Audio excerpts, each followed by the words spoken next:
Hearty welcome to our first family forum. So these used to be called coffees. ED Coffee and ED Coffee. Coffees or something. So we thought family forum was a little bit more family friendly. So I have a few talking points, and I know Ms. Lindsay has a few talking points, and then we'll just open it up to lots of questions.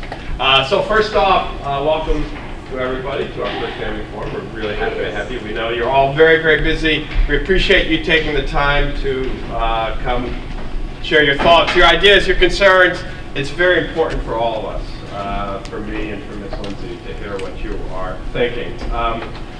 So I wanted to give you a couple of updates, which things that may be on your mind. First off, an update on the building. Unfortunately, there's not a whole lot that we can say, other than two things, really. One is that we have a group of people consisting of administrators and members of the Board of Trustees who are working on this very diligently, very hard. They're doing two things. They're working with our existing landlord, and they're working on looking outside of where we are right now. And they're working very hard. They're very skilled, very competent individuals who are committed to making sure that we have exactly what we need. Other than that, unfortunately, legally, I can't really say a whole lot more. Ms. Lindsay and I are both very confident that we will have exactly what we need for facilities from here to eternity. And we're hopeful that in the next few months we will have more information, and I can assure you that as soon, the second, that we are it's legally permissible for us to say more, we will say more. So that's one update. Another update concerns busing. I know some of you may have kids who use the bus, and there have been some issues with the busing in terms of length of bus ride, in terms of some buses that might be a little bit overcrowded, buses arriving late. Ms. Richards, who is the head of operations, has been working incredibly hard with the Marlboro Public School System that operates the buses with the local bus company to smooth out all these problems, to improve the routes. We met, in fact, yesterday with Marlboro Public Schools to make sure that kids are picked up on time, that there's enough space on the buses, and that next year we create some kind of system that will prevent this from happening, these inconsistencies from happening again. And we certainly understand the concerns that you might have, and we appreciate your patience as we try to fix this. Another quick update, I'm not sure if anybody is consistently checking Facebook, our AMSA Facebook page or our website, but if you do, you'll be treated to lots and lots of fantastic videos that are produced by our fantastic communications director, the man right there, Mr. Finkel. So it's just a constant stream of communication, fantastic videos that he's made. If you haven't seen the I Dream a Dream video, who here has seen the I Dream a Dream video? Awesome, very good. Some of you still haven't. We wanted to produce a video such as that kind of reflects what we've experienced at AMSA, what we're thinking about our school, what we're thinking as we move forward. So we hope you have a chance to see that video. Mr. Finkel's also been producing a new series of videos called the How-To videos, where we hope to respond to common concerns and questions with a video. So the last video that was produced, I think just put out just last week, and it's already gone viral, was the cell phone video. So what's our cell phone policy? Watch the video. It's a terrific video. We have a video on backpacks coming out too. You're probably just waiting there and oh, I can't wait for the backpack video. But we try to have some fun with these videos too. And then kind of the big picture here. What are our goals for the year? It's really two big goals in 3 words: spirit and high expectations. We want AMSA to be a place that is engaging and fun and exciting and interesting for your kids. We want your kids to feel a sense of place here. We want your kids to be excited to come here in the morning and a little bit sad when they leave in the afternoon. That's not always easy to do, but those are our aspirations. And the other part of that is high expectations. I said it many times, and I will always say it, that our charter, what our charter says, and what the vision of our school is that AMSA is a place where all students of all backgrounds and all abilities, all students, all backgrounds, all abilities, will excel in all subjects. And Miss Lindsay and I take those words to heart, and we will fight tooth and nail for each and every child that walks through our doors. So those are our big goals. I know Miss Lindsay has a few things she'd like to say as well. First of all, thank you all for being here. To see a room full of all of you is just really a wonderful sight. And to recognize so many of you, as I see you over and over again at different events, and waving in the morning, and just coming out more and more to support us, to support the school, to support the kids. It's really a great thing. So we thank you. We love seeing you. It's a highlight of our week, month, maybe year. Who knows, right? So anyway, and just another thought on the videos. The videos have been a lot of fun. I think it's a great way to communicate. I think in our generation, our time, we tend to click a video and watch that more than read a letter, from us. That's like, oh, whatever. And so it's been a lot of fun to produce those. Mike's done a great job. If you have ideas for those, please let us know. I think it's a great way to communicate. You can always click back and say, well, what did they say about that with the cell phone, and things like that. So anyway, I hope you enjoy those, and we definitely are lighthearted about that, and I hope that that comes off as in friendly spirit, because that's certainly the way that they're intended. So just, I have a couple things on my list. The first is, the ELL screener that we've done. There's been a lot of talk about the ELL screener, and so I wanted to address that briefly this morning. We have, so it was back in April when DESE came in. It was found that we hadn't been compliant with the ELL regulations, federal and state regulations, over a span of years. Maybe since close to the beginning. Probably about 3 years in, it just dropped off everyone's radar. And that's not really just unique to AMSA. It's a very difficult law for all schools. When we go out and we talk to different schools, we find that people are compliant at different levels. But we want our school to meet all the regulations, federal and state, through the Department of Education. We want our school to be held up as an example to all of great programs. And so we felt that it was very important to go back.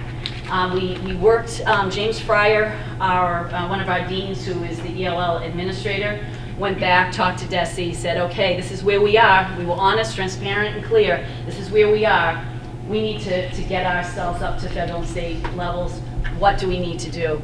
And so what we needed to do is we needed to go back to all the students in our school, grades, well, 6th graders had already been screened in the spring, but to go back all the way from 7th to 12th grade, kids who should have been screened when they came in as 6th graders and never were. We needed to go back and we needed to screen them. The only way to identify those students according to DESE, in order to make it the same for everyone, that doesn't mean comparing MCAS scores or GPA or anything else, but the same for everyone, was to go back to the original home language survey, which was done when you came in as a 6th grader. So that's what we did. We screened almost 300 students, identified 85 students that qualified for extra support and services here at school. We have at least 70 that want those services. So to me, that's huge. That's huge. That's students who needed us, that we didn't know about, And now we're able to identify and get them the supports that they need so that they can be just as successful at AMSA as any child in the school. It's part of our charter to find those needs, identify them, and then meet those requirements and meet those needs for each and every one of our students. So we appreciate your patience. We know that some people were attested that maybe it was upsetting to the family or the students. We did not mean to do that. What we did mean to do, and I think we were successful, is not letting any child slip through the cracks who might need our extra help and support. If you have any questions about that, I'd be happy to help you and answer anything, or had to talk to James. He is now our resident expert.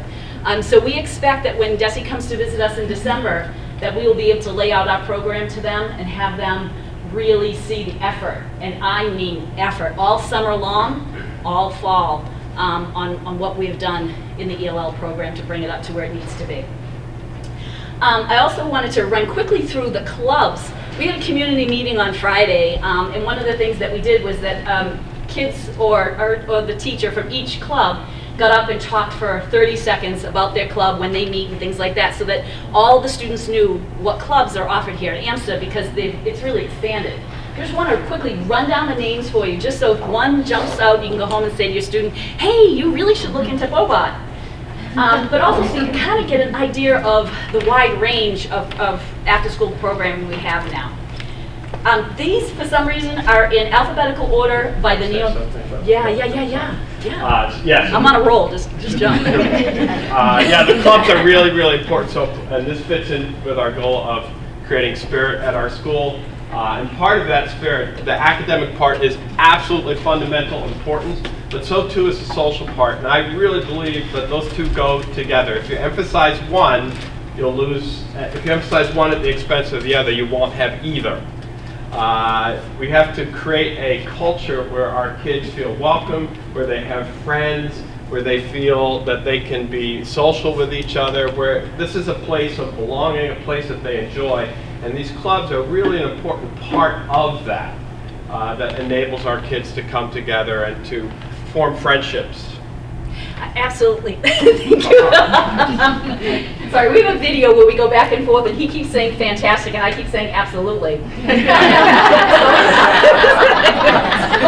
I heard that shoot out of my mouth, I was like, I just watched that video this weekend with my mother-in-law. Yeah. So anyway, sorry about that. I sworn to myself I won't say the word absolutely ever again. Fantastic.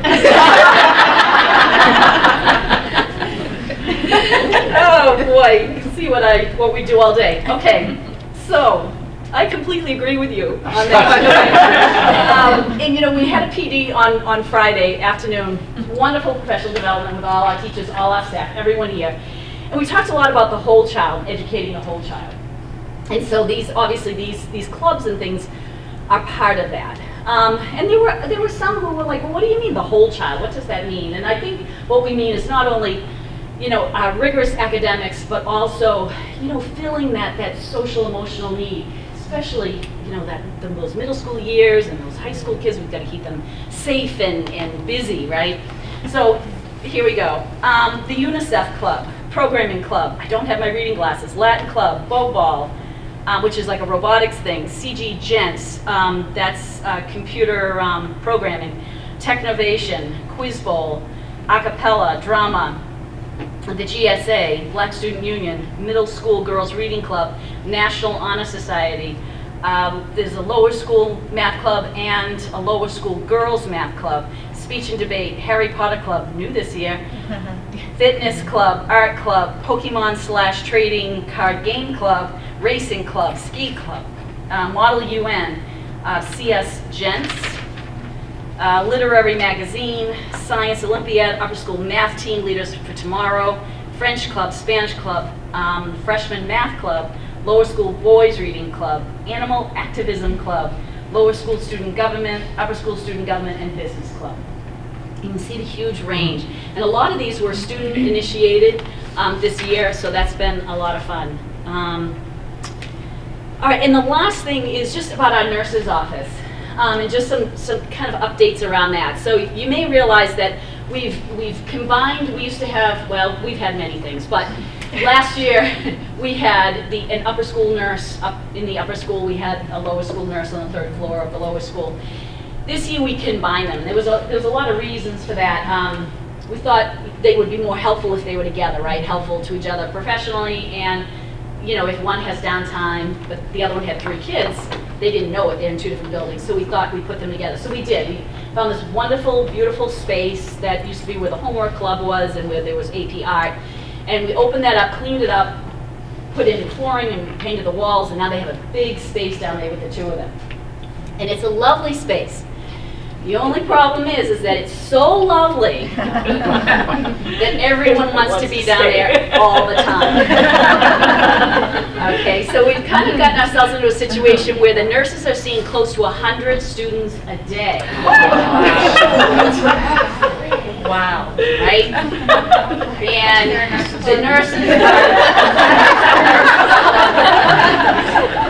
the nurses are, honestly, they're overwhelmed. Okay? So a couple things to think about. Some of it, I'm gonna throw a number out there and say 50 to 60% of it is stress related, right? So talk to your kids about the signs of stress and what they can do in the classroom for stress. And if they're feeling that stress that they have to escape the classroom, that they can see the school counselor too. That's what they're there for, right? We have adjustment counselors, we have school counselors. They're coming down with stomach aches, headaches, stress-related symptoms, okay? So we know it's stressful here at AMSA, but I don't know, some of the best feedback I've had from seniors that have come back has been, I was really prepared because I knew how to deal with the stress, right? So it's a learning process for all of us. I'm not saying that I like 6th and 7th and 8th graders under stress, I don't. And I understand why they feel that way, the pressure that's here. So talk about it at home, okay, of ways to deal with the stress. The other thing is if your child is really not feeling well and you suspect that they're coming down, there was a stomach bug that's gone through, we've had the flu, we had the chest cold, we've had it all. Keep them home. Because sometimes what's happening, I think, is feedback I'm hearing from the nurses is that parents are like, okay, head off the bus. If you don't feel good, just go down to the nurses and they'll call me. Well, next thing you know, the kid literally is getting off the bus, going down to the nurse's office. They've got 10 in the room before 9 o'clock. My mom said I should call if I wasn't feeling good. Well, stay home then, you know, because they can't handle the volume. So just talk to the kids about other things that they can do, and if they need to put their head down on the desk for a few minutes to feel better. The teachers have been instructed to ask the kids, you know, what level are you at? Do you need to go to the nurse? Can you put your head down for a few minutes? Can you go get a little drink of water from the bubbler or whatever, to see if we can try to bring those numbers down. So that's just a thought on the nurse. We want to keep them safe, happy, and healthy too. Absolutely. Okay. I know Miss Lee had, so we'll open it up to questions. I know Miss Lee had Yes, thank question. you so much. And first, I just wanted to say thank you. Seeing all of the positive changes is just really, really wonderful. And Fantastic. I know everyone's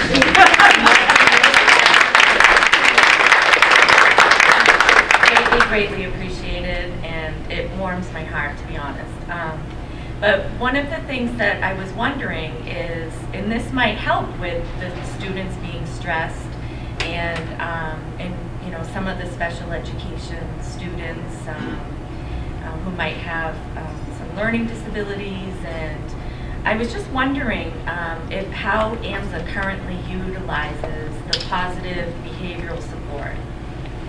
The reason why I ask is I've actually have read that the values and practices of positive behavior support you know, have had a significant impact on services provided to, you know, adults, children of all backgrounds. And evidence of this impact can be actually seen at federal grants and laws such as the Individuals with Disabilities Education Act amendments of 1997, the Journal of Positive Behavior Interventions, and also the Association of Positive Behavior Support. So my husband and I give our son incentives at home to complete his homework, and in addition, I'm also going to be meeting with the new director of special ed, and I'm looking forward to meeting with her this week or next week, and to identify and plan and to utilize positive behavioral methods of motivation for our son. So what we're finding is that he's getting a lot of negative motivation. Like, for example, an email was sent to him from his special education liaison saying, you didn't finish the homework or the classwork, and the reason why you didn't finish this, you chose not to, and therefore you're getting an F. And to a son with learning disabilities and who might be under stress already, that type of motivation is not motivation for him. And I was just wondering if, just log back in, if the school might be able to utilize something called gotchas. Like, for example, if a staff member in the hallway sees a child acting kind and nicely to another child, they give them this gotcha, like a token or something like that, and that student might be able to use that token, maybe buying something in a student store, or, you know, that's just something that I've read that other schools have done, and that just produces positive behavior and helps encourage the kids to be, you know, have good characters, and then also that can go towards the classroom as well. They could have, you know, gotchas in the classroom, and they can give tokens to students who are on task and, you know, doing really well, and instead of saying, oh, well, the reason why you didn't get this, or the reason why you chose not to do this work, and now you're getting an F because of it. Yeah. So it's a positive way to motivate kids. Right. And I think this would be very important in the middle school. Maybe not so much the high school. I think the kids are old, you know, maybe too old for something like that, but I was just wondering if it might be something in the middle school that you might consider doing. Well, first of all, I don't think any of us are ever too old to be told that we were doing a nice job. So, high school or middle school. I know 6th grade does an Eagle Award monthly that Mr. Vital started. I absolutely agree with you. I think, and there was something that we were actually working on last year, and I don't know where it is at the moment. I would say that that's definitely a work in progress, and something that we're working with our Director of School Counseling, Kate Driver. Kate will be putting together curriculum to come into like DSs in the middle school, and I know that the councils are already starting to talk about that. And they will be working on all different types of curriculum, social and emotional support curriculum. I think what has happened over time, and I feel like we're really off center here. we have people way down there.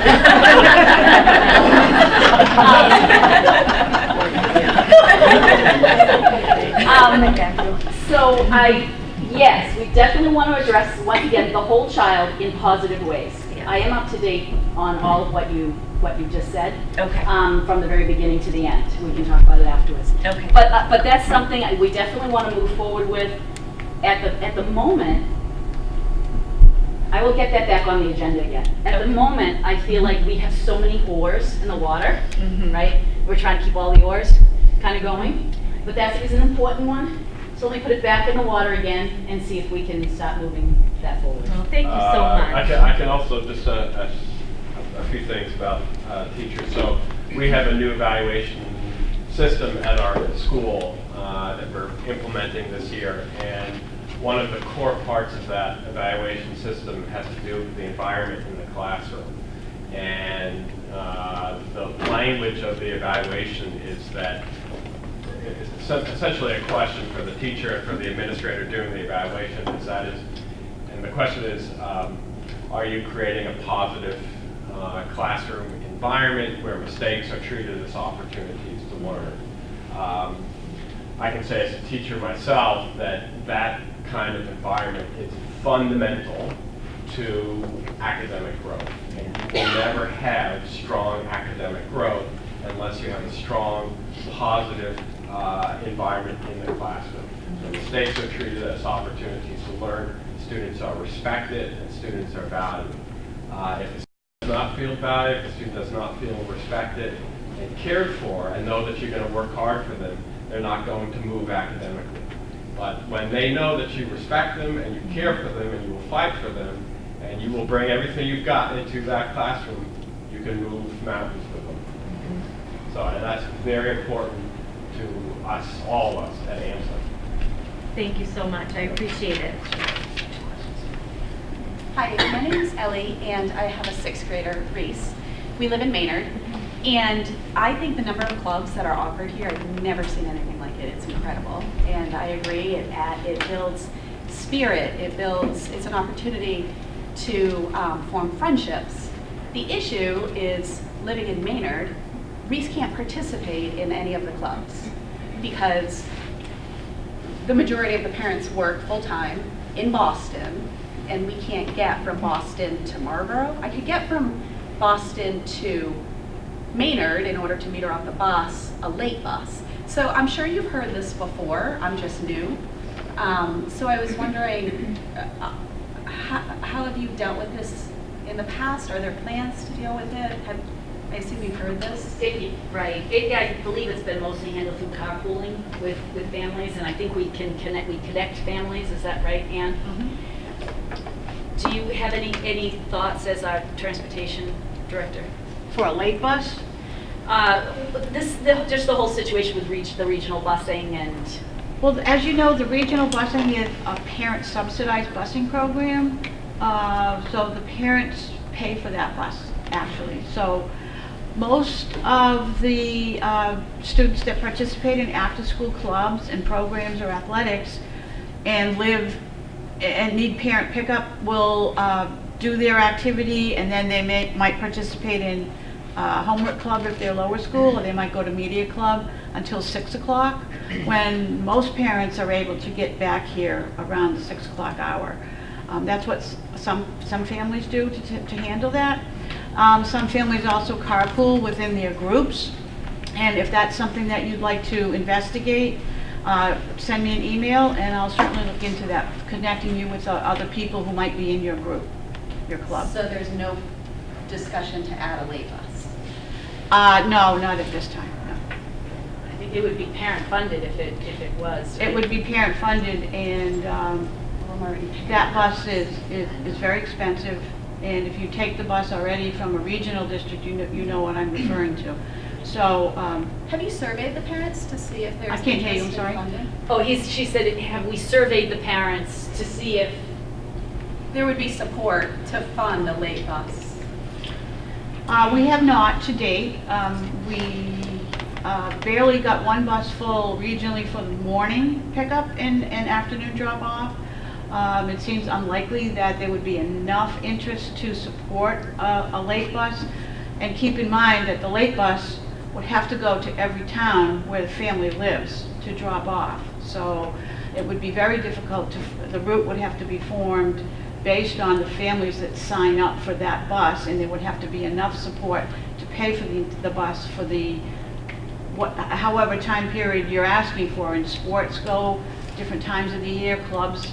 Some clubs are year-long, some are spring, some are fall, some are just winter. So it's a very difficult scenario to manage with transportation program.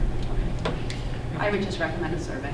Okay, hopefully maybe networking too might help out. Back there. Hi, Dr. Doherty. There was something that was posted on Facebook recently about the incoming admissions criteria.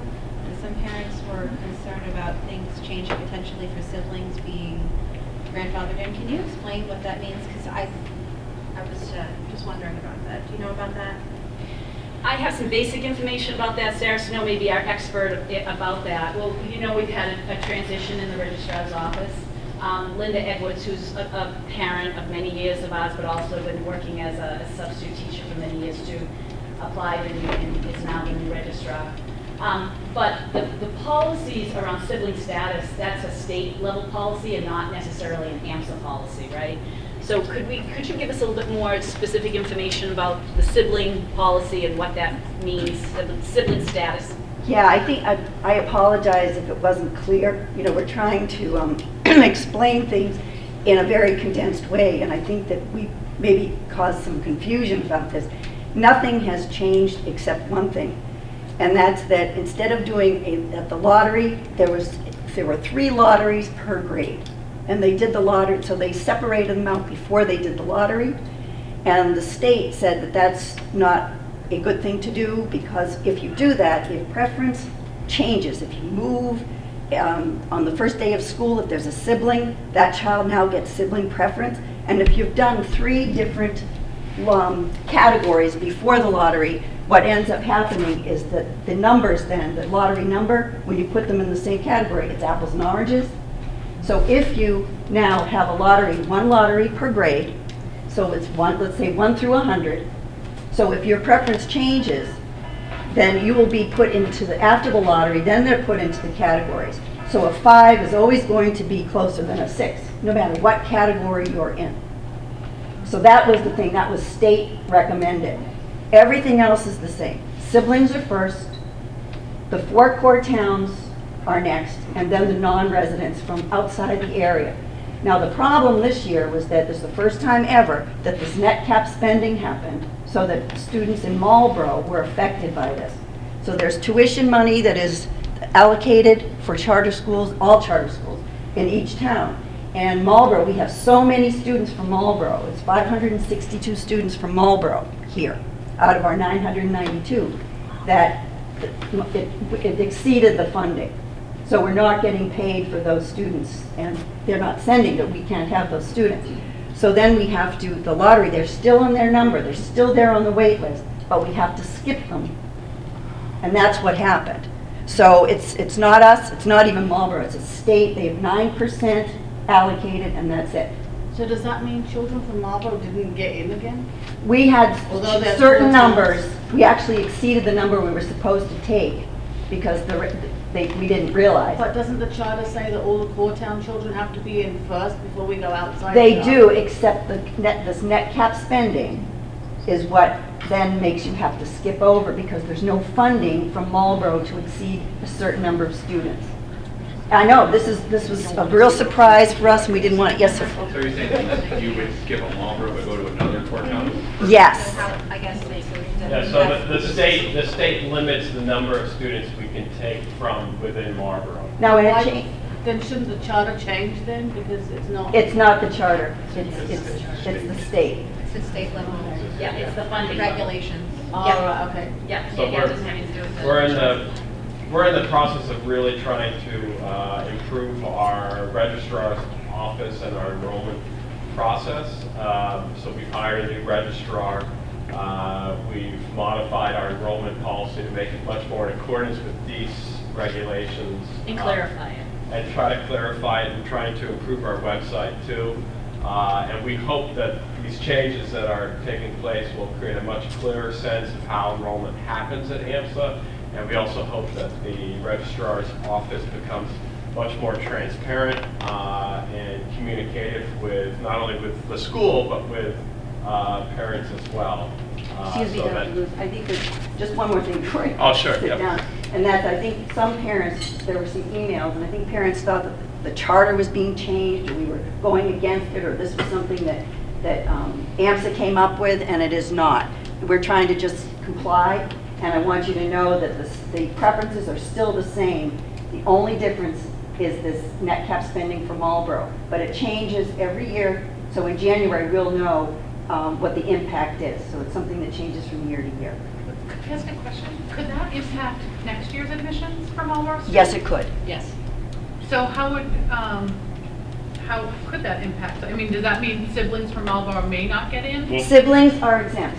Siblings may be taken in. Siblings are taken. Even regardless of? Regardless. The Well, we have to get that approved by the state. So what we can say to the state is, okay, we're at our near cap, but we have these siblings. Will you fund them for us? So we have to actually ask them that first. Okay. We expect for them to say, yes, if their siblings will fund them. But if they say, no, we won't fund them, we're already over on We're all subject to Marlboro alloc- kids. yeah. It's subject to allocation. Appropriate. Appropriate happens.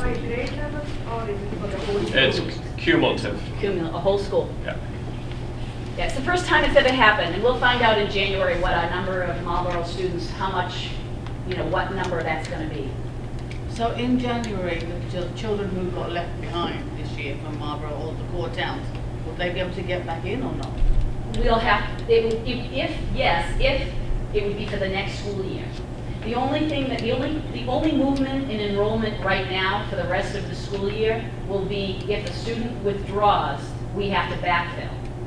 So there will be no more students taken in except for a one-to-one. If we lose a sixth grader, we can backfill it with a sixth grader. But would it be, like if Marlborough's next on the list, would they sort of go, or Hudson, or with the 4 core towns?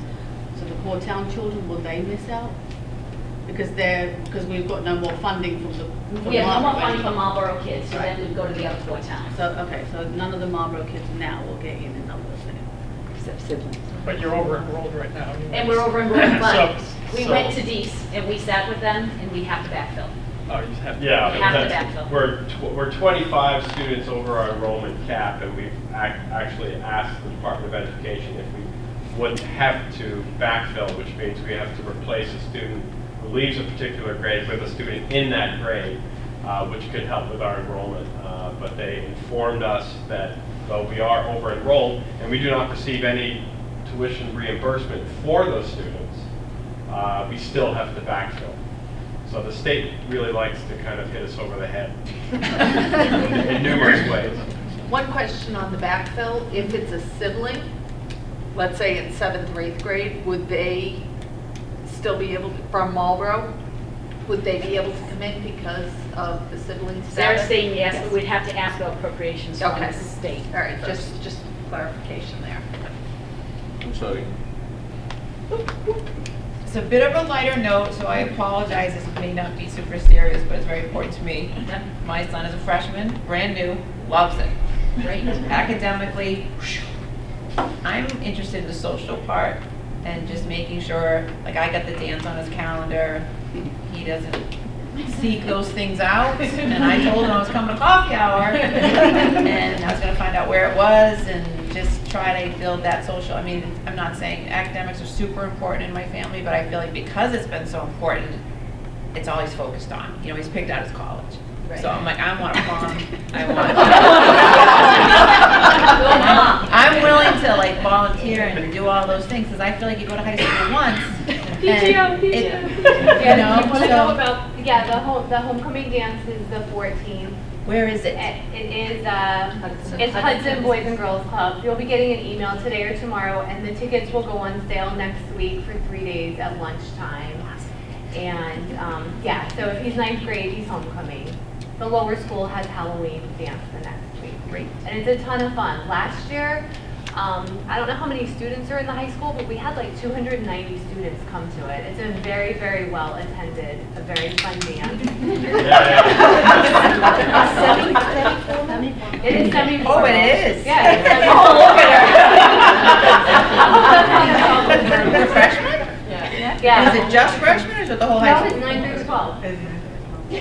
Yeah, you need to chaperone And this. after- Oh, I would. No, I'm there. Not welcome, but I'm there. Okay, you can stay away from them, like, What's the cost of the tickets? I'm not the one organizing it. In the past, it was $10 if you bought it ahead of time, and then usually $12 at the door, which causes a problem for us and change. And so I'd like it to be $15 at the door. 5s are easier. I agree. So please try to buy them ahead of time. Yeah, if you happen to be a student, a family at some free reduced lunch, please let us know. There'll be no cost for any of the activities. So just wanted to follow up on a couple of topics from last year. I think the scheduling worked really well this year, at least for my children. They had some tough issues, but I think the scheduling was flexible enough that I think Ms. Kate helped work through for Brenda in 10th grade. So I think scheduling, great job. I think whatever, it worked well in my opinion at least. It's going to be better next year. Okay, just one question on the infrastructure on busing. I was surprised that there are 562 students from Marlboro. Is there anything we can do as Marlboro parents to reach out to the town to get better support for the buses? Talk to the mayor. Okay. No, I mean, we don't mind. I mean, we will reach out because I think Yeah. just school talking We to don't them. directly control, it's the Marlboro Public Schools that controls the buses, and they work with a regional bus company. Okay. We met with the administration, the business manager at Marlboro Public Schools yesterday. It was a very good conversation. We let him know our concerns about the length of the rides, about overcrowded buses, about kids not being picked up. They were very supportive, very cooperative. It was a very good conversation. But letting elected officials know that, you know, we have a charter school here, we serve almost 1,000 students, that busing is not the best it could be, is always good. And there's an election coming up, and the mayor is very supportive of AMSA, and I'm sure he would love to hear your.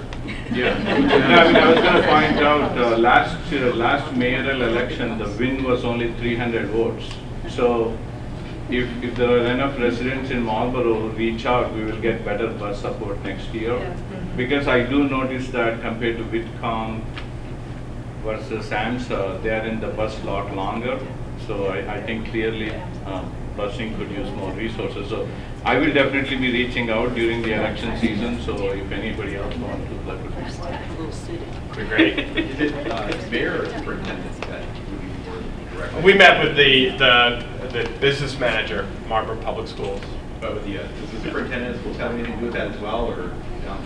She was out. He was asking about. She wasn't there. For somebody to reach out to and say, hey. Oh, certainly, yes. We've met certainly. her Yes. a couple times, but not about busing. Hi, again, thank you for a great job you guys are doing. And for the clubs, it's a very nice variety of clubs.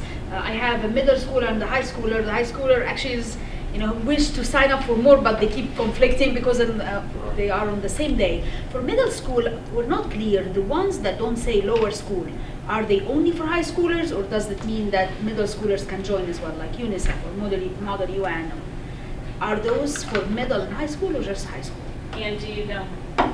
Yes, that's usually explained in the school store when you click on the club itself. But for instance, Model UN is an upper school club, that's grades 9 through 12.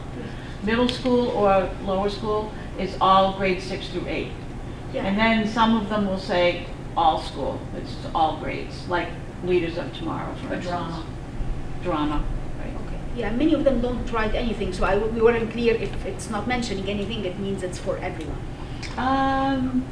It should say on the school store what grades they're eligible for, but if you have any questions about anything you see, just send me an email, Ann Richards, and I'll get the answer right back to you. Can we get a place on the website that lists all the clubs? Yeah. And what they are and who Yes. can And who join? applies? Just a link rather than have to go to the school store to Absolutely, purchase? yes. Or the times they meet. Yeah, And do you yeah. guys all have Yeah. information, the times and they meet? Yeah, okay, we got it. Mr. Finkel, that'll be it. We got Video. it here, on there. Oh, you skipped your. Mom and Dad over there. I just have a quick question. Do you know what the participation is in the clubs right now? Like, are we getting a lot of kids in the clubs? Well, I know we have some clubs that have like 54 kids in Model UN, I heard. Oh, okay. So, yeah, there's that came up at the community meeting when the kids were introducing it, saying, oh, we have 50 some odd members, but we'd still love more, so come join the club. And do you know kind of what? There's a maximum on each club, and that's also listed on the school store. It should tell you the maximum. We don't know the percentage of our students who are involved in some type of after school. Oh, no, I don't. Maybe what we think could it's do is fine. on the website, we could have, we'll list the clubs, the names, the times, and we could put the How many- enrollment yeah, how many kids are number. And do you need parent support for those clubs? Like, or is it just run by the teachers? It's run by the teachers and the kids, really. I mean, especially we're trying to teach them leadership skills as they go along. Especially for the older students, it's really run by them for the most part with the support of the advisor.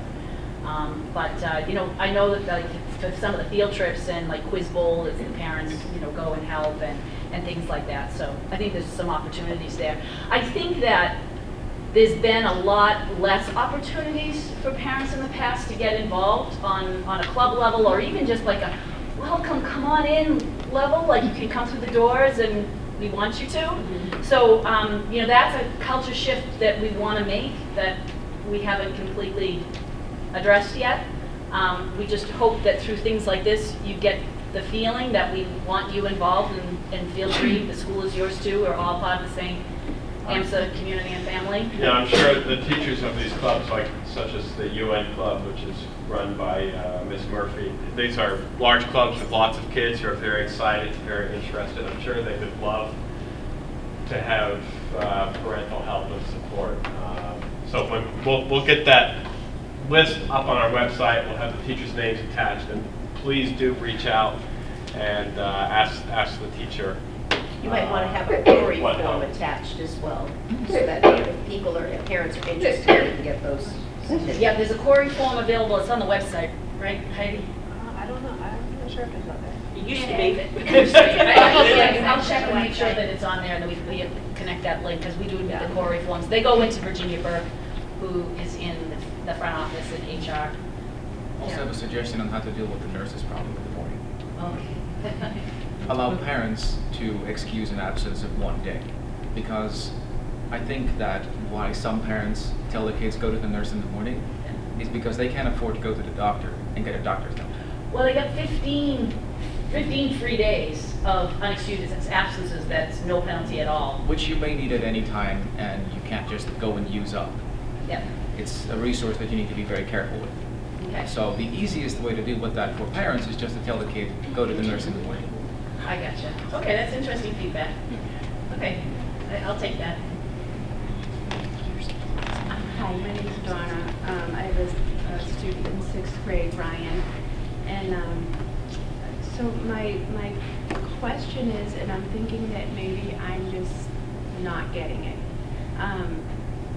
She has ADD, and she has opted and asked me this year not to have to take any medication for her ADD. So I'm really working with her to help her succeed without the medication and using other ways to help her through that. But one of the things I know is we recently had a situation this past week that got us off kilter in terms of her schedule and stuff like that. So she missed a couple of days, and I'm trying to catch her up, and this has become a frustration for me almost every week, actually even before the situation. So we have the Parent Plus portal, and then we have Google Classrooms, and then we have the student agenda, and then yesterday she sprung this homework spreadsheet on me that I never saw before.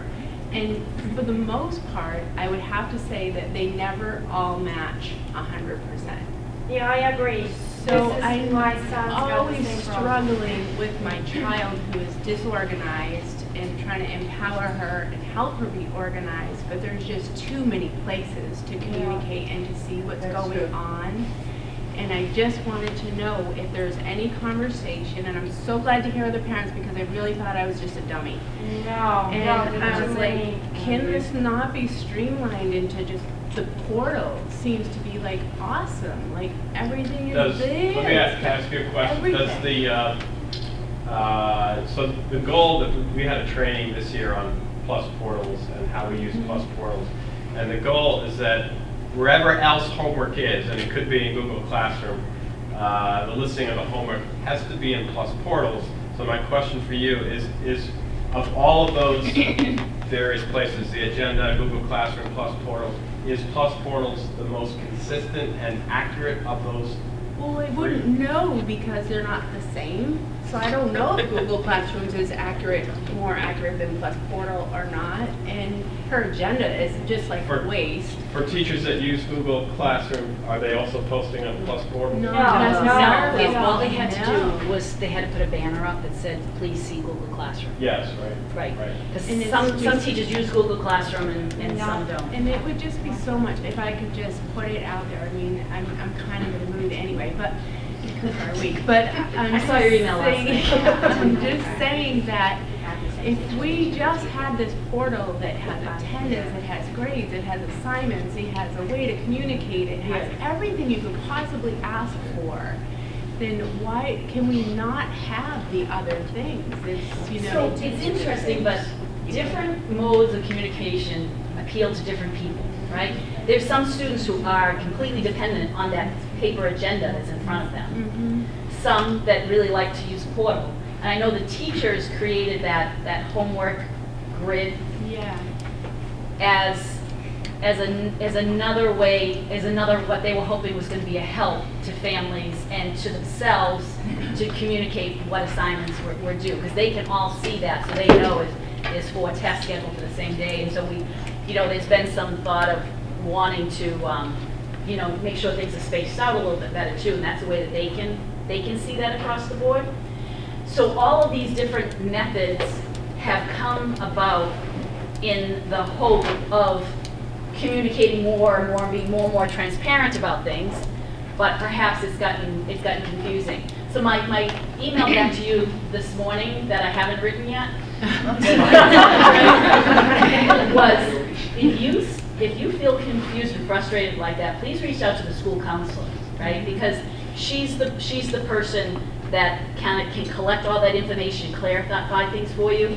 You know, each of our students has anywhere from 8 to 13 teachers or something like that, right? But she's the one person that you can kind of go to and say, help me sort this out. We got a lot going on right now. Can you help me? And she will. Well, I think that with regard to the personal situation, that's awesome. But I don't think that is going to solve the ongoing confusion and redundancy. I mean, it just seems redundant. And as a nurse or anybody who's worked in systems type of work, you know, you don't want to have like 12 places to do the same thing. I think it's a terrific point. We've had this discussion with lots and lots of teachers, and there are lots of teachers who are very committed to using Google Classroom. Well, tell them they can't.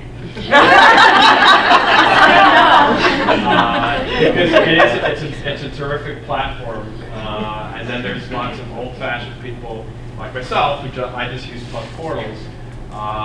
So as Ms. Lindsay said, we've urged teachers to, if you are going to use Google Classroom, please notify parents that you will be using Google Classroom on Plus Portals. But from a parent perspective, from a teacher perspective, it's great because they have the flexibility to use either. But I definitely see your point about from a parent's perspective. That's like It makes it- overwhelming for a 6th grader. My Yes. son is totally overwhelmed. He's never done anything like that. And one of these teachers, she actually told me, I sent her an email, and she told me, oh no, I don't post my homework on Class Portal. It's your responsibility to go on the Google Classroom and check that. And so as a new student, he's never done anything like that before. My son is getting depressed because there's too many things in too many places. And if we as parents weren't on top of that, I think he would literally fail. So I don't know how can we streamline that. And I feel like if everything's in Plus Portal, I'm sorry, I won't say anything else after this. If everything is just in the Plus Portal, my daughter can take her agenda, and she's working, like she has cried saying, I feel like such a failure. So if everything's in Plus Portal, then she can take her agenda and she can just look at one place and make sure, and she's learning how to use this agenda, which I love, and it's an awesome tool. But she can't right now because she's got this homework spreadsheet, she's got a Google Classroom, she's got Plus Portal, she's got some teachers who just don't really put much on either one of those places, but there's expectations. So I really just, like, if I'm 54 years old and like ready to I appreciate both your points. What we'll do is we'll work with our 6th grade teachers, we'll talk with our 6th grade teachers, we'll share the concerns that you have and see if there's a way that we can get them to make it easier for you and for It's not us. just 6 grades. I think, you know, we actually have a chairs meeting later today, so I think we bring it up to the chairs. We'll bring it up to the chairs. But I do want to add though that for higher classes, Google Classroom brings more capabilities that teachers and students can use. So I definitely noticed that in some of the AP classes and advanced classes, they take advantage of that. So it's not like we can move everything to Plus Portal, which is great, but Google Classroom has advanced functionality that. Yes, it does, and that's why, that's why teachers use it. Yeah, it is a tool. We can't just eliminate that and move everything to Plus Portal. I have a graduate of AMSA. I was sitting in the same place when he was in the 6th grade, same conversation. We really need to address it for parents for all grades, because it's an issue from the 6th grade to senior year. But I think it's not an issue, actually. An issue of multiple postings, or where? That it's in multiple places, and the kids have, this is their learning time to learn how to manage and schedule their lives, which is the homework in the classrooms and everything else, so that they will be successful later on, and they'll be able to manage their college years. And so it's the same conversation we've been having for many, many years. So it's not a new issue. It's a fantastic point, and as a parent, I certainly would want to be able, whatever grade, 6th grade or 12th grade, to press one button to log on and to be able to see my child's homework in one spot. Is it possible to post everything on Plus Portal, to have actually a link and click on it to say, you know, your homework is in the Google?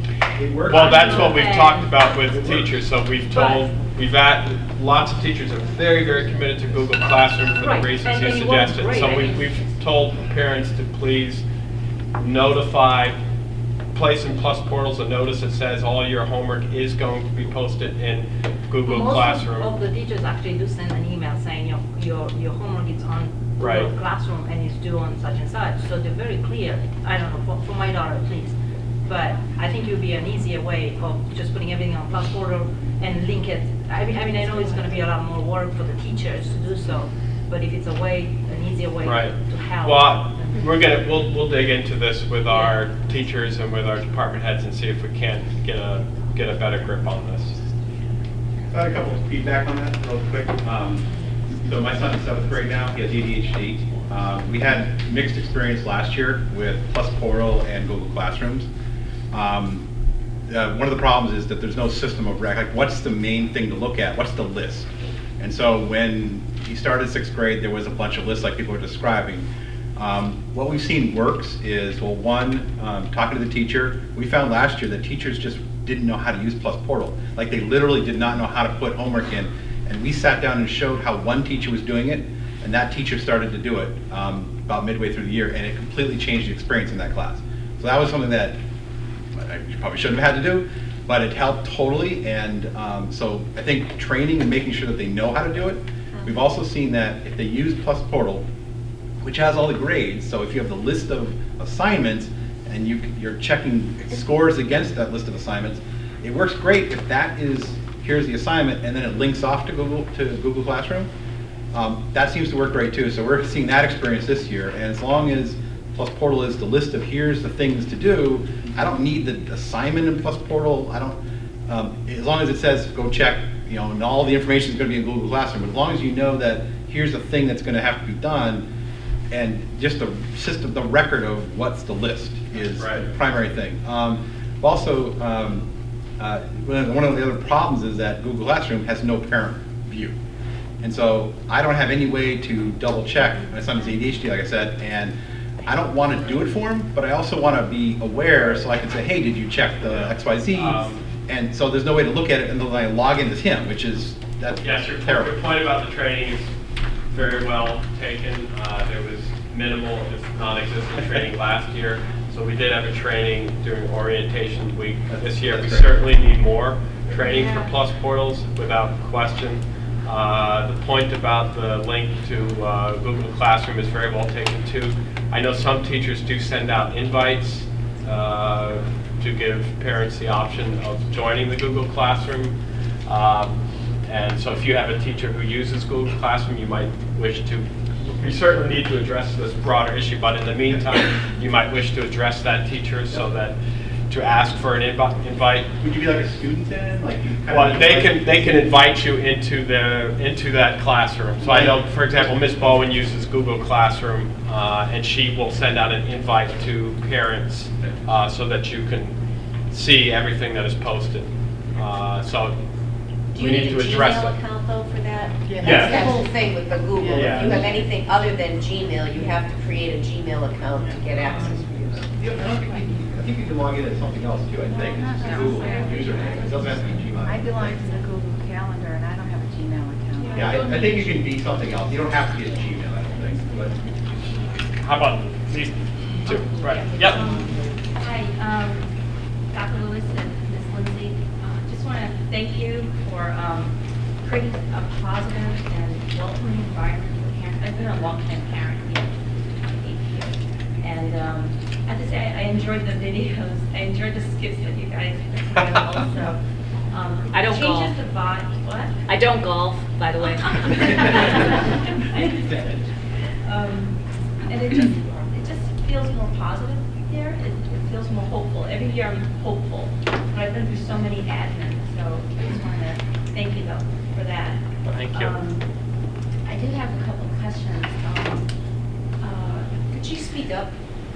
I do have a couple of questions. I remember, Dr. Lewis, that they said that you're an interim. So are you an interim or are you full-time? Oh, full-time, okay. Number two is, this is for my child and her friends, and wants to know if you're going to be ever teaching again, because she loved your classroom and she wants to take a push next year. And we know you love to teach. Although the ED role is very important too. Thank you. I'm not interim anymore, so I'm full-time.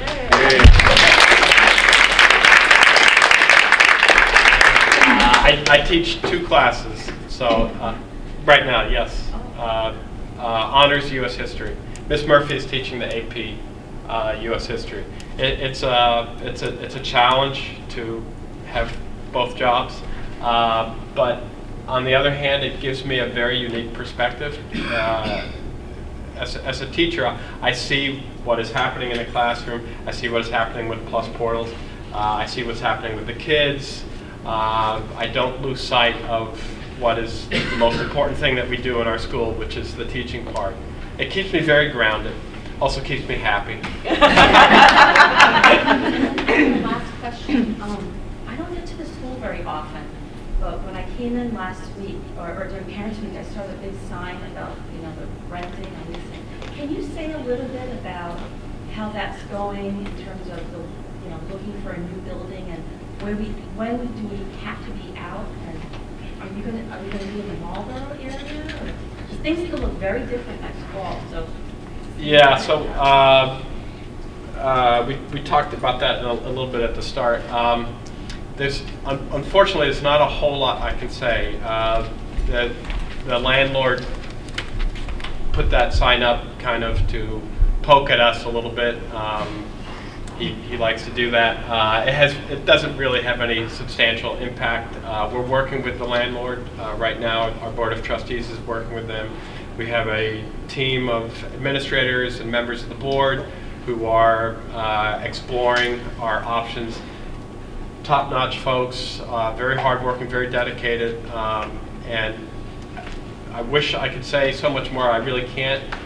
What I can say is that everyone's working really hard on this, and that the moment we have information that we can legally give out to the public, we will do that. I know how difficult it is as a parent to see that sign, to drive by that sign, and to say, well, what is happening? But we are fully confident that we have things where we need to be, and once we have more info, you will have that. It's really all about focusing on the kids, right? Focusing on educating the students, and he can tweak us all he wants, but he's not going to bring us down. Can you share the possible locations now? That might happen. They're in Marlboro, right? We would love to. We would love to, believe me. Yeah. Thank you both. I'm new to school. My daughter joined in the middle of last year in 9th grade. My younger kids joined this year in 7th grade. My problem is we have 6 sports teams and 4 clubs, and my husband gets some emails and I get some emails. How do we both get both emails? Who do I direct that to? The teacher that email me? And I've never gotten an email from a teacher saying this is your kid's homework. I find that interesting. And he hasn't either.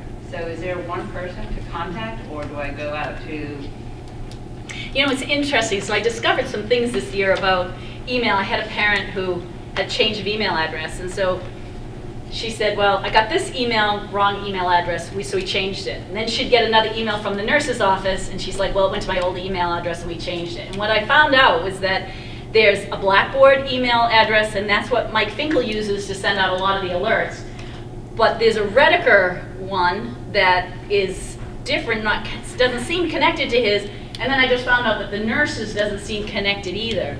So I agree, it's an IT issue, and I'm not sure, but can we write that down and talk to IT about that? But in order to change someone's email address or add another person on, they we'd have to make sure that both of you were on every single communication, and they're not connected, believe it or not. I think that's an IT and a Redeker thing, because so Redeker is Admin Plus. That's where we live with schedules and all of that. And then there's the nurses have a little piece that's off it, but it's attached, it communicates, but it's separate, and registrars and the admissions has another little portal up here, and it's attached, but and I don't think they all communicate. And then we have,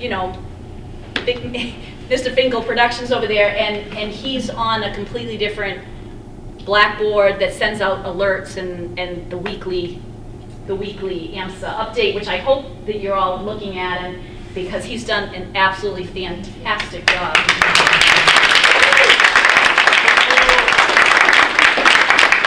We love Mr. Finkel, and we keep him very, very busy. So, but yeah, anyway, all different. So we'll talk to the IT department. Yeah, if you could, Ann, follow up with Ann Richards, no dot. No dot. A Richards at amsex.org. Fantastic.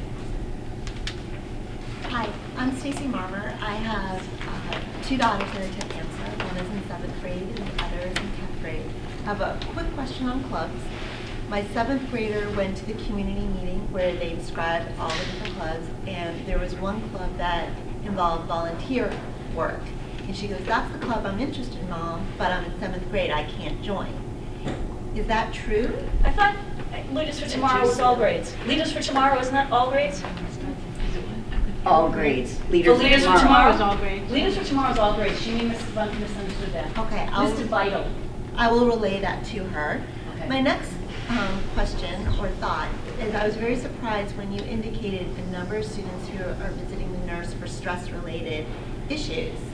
And I have 2 daughters. One daughter, the older one, has definitely struggled with the curriculum in the sense that it's demanding and the bar is set high.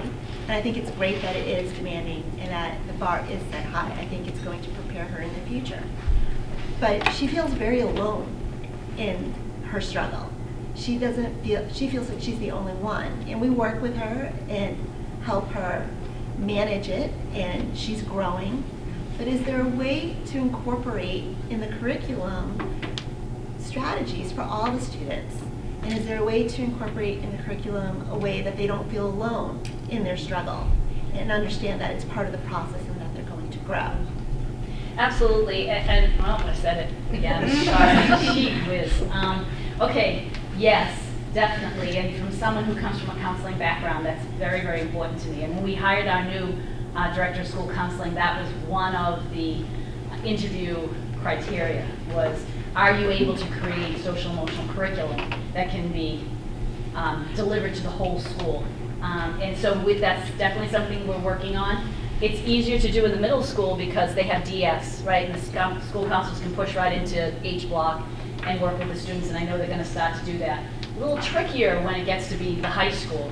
And we have also brought back grade level meetings.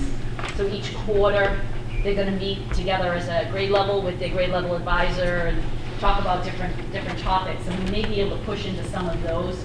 I know that in the high school, we have a forum once a month where the kids can come and talk about any topics. And last spring, we talked a little bit about stress and balancing schoolwork and extracurricular activities. I did attend that. There was school council was there. There was a number of us there, and we had a great conversation with the students through that. So I think there's ways that we can continue to build that, but it's definitely, we're in a building process. We never want any kid to feel alone. No. And anytime any student needs to speak to somebody, I urge you to tell them to grab somebody. They can grab me and come right into my office. We don't want any kid to feel alone in their struggle. Maybe a club could be created, like a peer partner club or stress management, incorporating yoga and meditation after school. There is a fitness club And something else, specifically titling that, and a counselor could be a part of it. Maybe a wellness club. Another quick question, maybe not so quick. AMSA's student community is so diverse. We have kids of all different religions, race, backgrounds, and it's a wonderful place because of that. But I've looked at my children's experiences, and sometimes kids aren't so kind to each other with regard to their differences. And in my time that I've watched my older daughter here, she is in 10th grade, I haven't found that AMSA has addressed the diversity very well. And is that on your radar, and is it something that you plan on addressing in the future? Actually been my theme since the spring.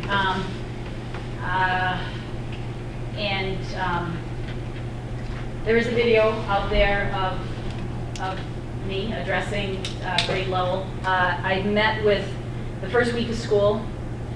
We had grade level meetings for every grade, and I met with every grade across the school, and I talked about the need for respect and for the wonderful diverse community we have, and how grateful and how much we can learn from each other, and celebrating those things. And that's a theme that we brought into a community meeting this past Friday. It's National Hispanic Heritage Month, and we had a flamenco dancer come in and teach and talk about the Hispanic culture and to share that dancing with us. And I talked to the kids about, for the holidays coming up, there's so many different holidays that celebrate so many different ways, that we want to share parts of that at our community meeting in December. So ask the kids if they had a cultural dance they wanted to share, or music, that please to bring that in. So that actually, it's interesting you should bring that up, and I'm sorry that's not getting out into the community more, but that's definitely a theme with Dr. Lewis and I, and we both feel very, very committed and heartfelt that we have a community that is built with all kinds of wonderful different people from different cultures. We have a lot to learn from each other, and that we all have to be kind and respect each other. And for some, that unfortunately, that's an education process. We see it more in the middle school than we do in the high school, but we're educating our students to respect and care about each other, and if you can't love each other, at the very least respect each other and our differences, and learn and grow together. And we have so much that we can learn from each other. Yeah, it's of absolute fundamental importance to our school, and to building that through grade level meetings, through our community meetings. In all the 13 years that we've been at AMSA, we've had so very few all-student meetings. And Ms. Lindsay has really been the one to spearhead that, so that we'll have at least once a quarter a chance where every student gets together. And in addition to that, it's the one-on-one interactions that teachers have with their kids, and encouraging a sense of community and appreciation for each other, so that we all see each other as family and as people who deserve respect. And if we could do that and create that spirit at our school, where despite our differences, religious differences, differences, we celebrate those, we cherish each other, we support each other. I'll just tell you a quick story about what we want to see with our kids. Mr. Smith, who's one of our English teachers, mentioned, this was about a week or 2 weeks ago, that he was at lunch duty, and he was watching kids at the table, and there was one kid who was all alone by himself. It was a new student, and Mr. Smith watched another student who had lots of friends, and they were sitting at a table, and this one student who had lots of friends and was sitting at a table got up and went to the student who was all alone and said, "Would you like to join us? Please come." And made the effort to do that, and that's what we want. It's about 9:50. Why don't we take 3 more questions? Let's see, 3 more hands, and then how about 4 more questions? PTO president's over there. And why don't we'll go from left to right. So I have a 10th and an 8th grader at the school.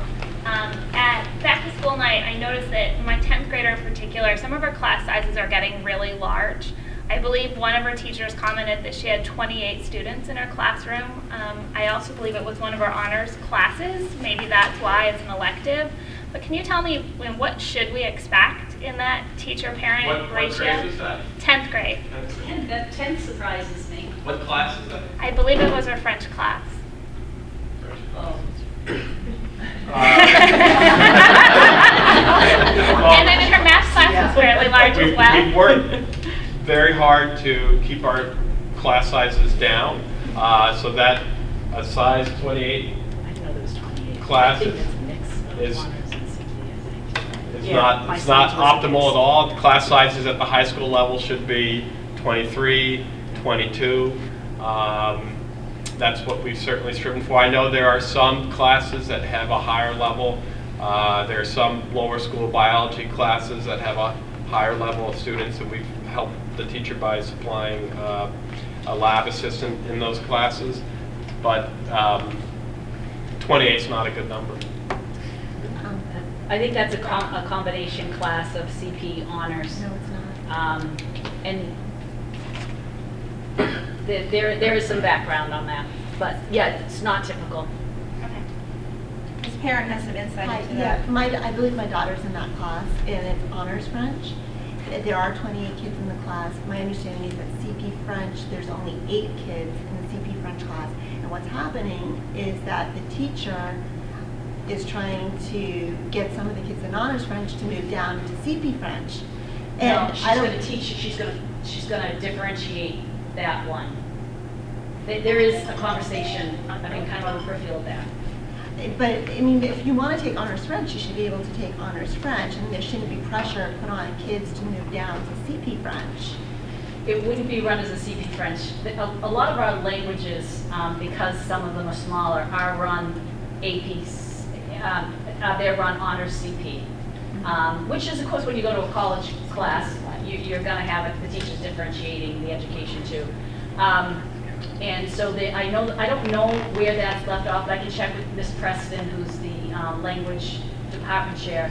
There was some talk of trying to alleviate the size of that 28 and seeing if there were a number of students, but she would be teaching that on a differentiated level. But then the other problem with it is if you move some of the kids from the honors French into the CP French class, now you're looking at switching the French class with the chemistry class, and you're looking at schedule changes. And that's not great at this point in the year either. Once you're already set in your schedule and you're used to your teachers, to have that schedule change to accommodate the size of a French class. Yeah, I think it was more that they were going to be looking at, can we move, this child has a study hall and a PE class. Okay. Can we flip that? And not necessarily, and Kate Drivers, the director of school counseling, was going to look at that to see if it was even an option to take some relief off of that. I'm sorry, it's all coming back to me now, Mary. Okay. Well, the bottom line is that 28 is not a good number. Yeah, it's not a good in whatever classroom, and we don't like that. I know the teachers doesn't like that, and we're. It needs.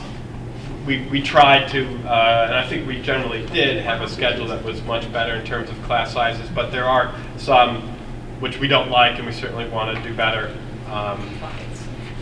Next year. So that was one, and then we're moving this way. 1, 2, 3.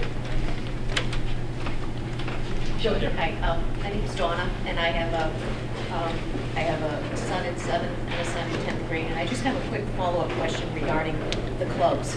And I'm trying, we have a carpool situation because we're not in Marlboro, and I'm trying to understand what the policy and procedure is. So like, I may have, so we do the 3:30 pickup on a regular day, but if one of my kids, for example, is at a club until 4:30, many days I find myself taking a skip home to Hudson, coming back for the 4:30 pickup.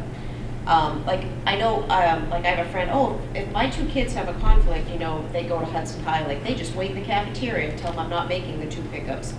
Here, is there I know there's the homework club, and I guess I've kind of viewed that for parents that work, that need to pick up 5, 6 o'clock. If someone, so if the kids are here after 3:30, they need to be in a classroom that is with a teacher. There's no place for them to go to wait for a pickup till 4:30, correct? There is. The media center is open. Sean Kessler is down there until 6 o'clock at night, which is, the bottom floor by the cafeteria in the upper school building. And that's where the students from grades 9 to 12 have a place to go. And then there's the homework club that's over in room 800 this year in the white building. So, but you have to pay for the homework club, correct? For the homework club, but not for the media center. The media club, that's just, Sean is there as a safe person to supervise. Can only the upper school kids go there, or can a 7th grader go sit there if they're waiting for the ride pickup? Or? No, they're supposed to go to the homework club. And there's no charge for a certain amount of time. I think it's after a half hour or something like that. But for, a quick drop-in, mom's going to be here in 10 minutes, there's just, there's an adult over there. That one's a little bit more interactive, which is why there's a cost along with that. She helps with the homework and helps them look at their agenda, encourages them. So it's more interactive than Sean. He's got older students who are just kind of waiting for someone to come pick them up downstairs. So are they in the media center? You said that's near the upper school cafeteria? Yeah, so we call it the media center. Yeah, the library. It's right, if you're parking in the upper school and then behind that lot there, it's that kind of big room with all the windows. But those are the only, if they're not actually participating in an after-school activity, they need to be in one of those locations. They should be in one of those locations. And granted, there are high school kids that are out in the foyer, in front of my office.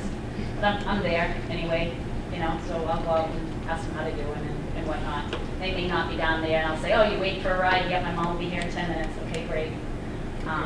So they're a nice school. They stay there. All right, so I think 2 more. Okay, I guess I'll go. I hate to end it on a closing it up. I hesitated to share this. So my son and my other child and I went to a PTO event at Corn Maze, and it was a lot of fun initially. Someone was kind of talking about the spirit of the school and how kids treat each other. This kind of centers on bullying, and I witnessed my son get bullied. They went by him in the corn maze and they identified him. The kid went back and pushed him into the corn and yelled to his other friend that he did it. I then said to my child, is this I don't know boy dynamics. To me it looked like bullying, and he didn't want to say anything to me. And I said, is this kid a friend? Do you want me to say something to somebody? And he goes, Mom, don't you want me to have friends? Do you know what? So it's upsetting to me. I already talked to his counselor about it, because a couple days later he came home and he said, remember that kid? He's not a friend, he's mean. And I said, well then I'm going to say something, because I've let it go. I didn't want to, you take over. I also witnessed some other kids just being destructive because they weren't supervised, and I know these kids were 12 and under. It specifically said kids 12 and under had to be with the parent. Had these kids been with the parent, the incident wouldn't have happened. And I'm so happy the PTO is doing these great things. We should all, we're all happy. We want to be part of the community because we're from all different communities. We should be part of it. That's not okay. I was right behind him, and this kid didn't see me. It was dark because the power went out, we're in this maze, and he just went and pushed my son, and was very upset by it. So that's not okay. And I held myself back, like any parent would want to would be very upset by it, and I was so bothered. I let everyone know, it's aware of the situation, but I felt this was the opportunity, since everyone's here, to let them know these things are happening. And other parents witnessed some kids throwing some things, and it should be reinforced to all these kids. These are great opportunities for us to be the community that we want to be, but we have to be respectful. We have to be respectful of Davis Farmland, letting us have these events there, but absolutely pushing another student deliberately, not okay. Did you notify Danny Emerald? I contacted Carrie Bergeron immediately, and she talked to my son and is handling the situation. So because I didn't initially right after the incident, I did on Wednesday when he came home. She followed up with me and said she talked to him and is still going into the incident. Okay. But I thought it was important to let everyone know that this kind of stuff, that you're like, should I let it go? All this stuff happens. My son is saying, please don't.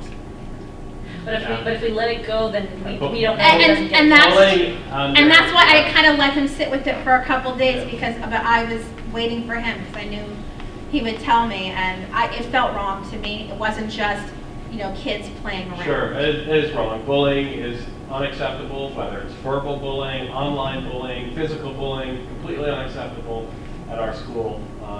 We will not tolerate. And so the question is kind of, how does it carry over to those kinds of events? Because it's part of our community. Kids, anytime something happens, we want to be proactive so it doesn't reach the point, and we want a culture in place so it never reaches that point that a bullying incident would take place. But if it does, we do want our kids to come to us and let us know, and we will definitely address it. Thank you. Last but not least. I'd like to say thank you very much. I'm a new mom, got into the 9th grade. I'm loving the school. She's loving the school, which is more important. Also, thank you for doing the potholes. Oh, that was like a big thing. That's what I was coming to this meeting for. Please can someone do something about the potholes? Thank you. And also, to one of the problems that with the clubs, as the clubs are growing and there's more in the evenings and kids that can't fit into all the clubs that they'd like to do because they would like to participate in more than maybe one or something, but with the busing issue and everything else, would it be possible to, like other schools have, before school programs? Maybe that could be an option, and parents can drop their kid off in the morning and then they're still coming home on the bus in the evening. So just a simple, okay, let's do, I know it's earlier and I know we start at 8, but schools do. I mean, I went to a school where we had jazz band at 7 in the morning. And they went to 7 in the morning. It was 2 days a week. 2 days we have some early risers. Yeah. No, I'm not an early riser. And my child is not early. In fact, this bus actually, now the bus comes later for us than it would have for another school that we would have been to, and in fact it even comes later than the middle school that we used to go. So it's actually, we're getting a late in. But some of the sports are early this year. Right, swim teams out there. But I'm just saying, if we used to do jazz at 7:15. The kids were there 7 o'clock. They were started, and they were still ready for school at 8 o'clock. Yeah, that's interesting. And they had breakfast there. They could bring breakfast with them. They had like a 10-minute to eat their whatever snack or whatever, like a toast or whatever, or a cereal, and then they could go straight into class. So, or it just worked, and it did work. She used to be able to fit in jazz in the morning and stuff in the evening, and it would help with, you could drop your kid off earlier, and you'd still get the late bus home, and it might help you with your transfer. I'm saying the regular bus home, not the late bus home. Does that make sense? Yeah. It might be. I don't know if your staff is willing to do that as well. I think when they sit down, they have their first meeting. They kind of decide student government students because they help me plan the community meetings, and it's really hard to get them there at 7:30.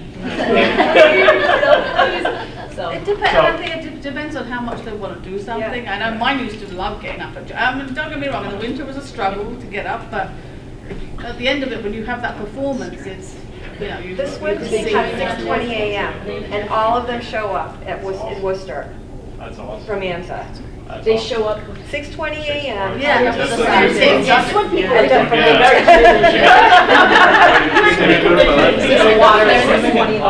Before everybody goes, it's 10 o'clock. I just want to say 2 things. One is thank you very much for coming and sharing your ideas and your concerns. I took a nice list. We really, really appreciate it. And the second thing is, please continue to do what you're doing and giving us feedback, giving us your ideas, letting us know what is working. If we don't know what's broken, we can't fix it. And if we know what's broken, we're going to work really hard to fix it. This is our school, and it's your kid's school, it's your school, it is our school. And if we all come together and we all work hard, we can fix it, and we can make this school the school that we want it to be. We've made a lot of progress. There's a lot more progress we can make. And if we are united and come together, there's nothing we can't do. Thank you all very much.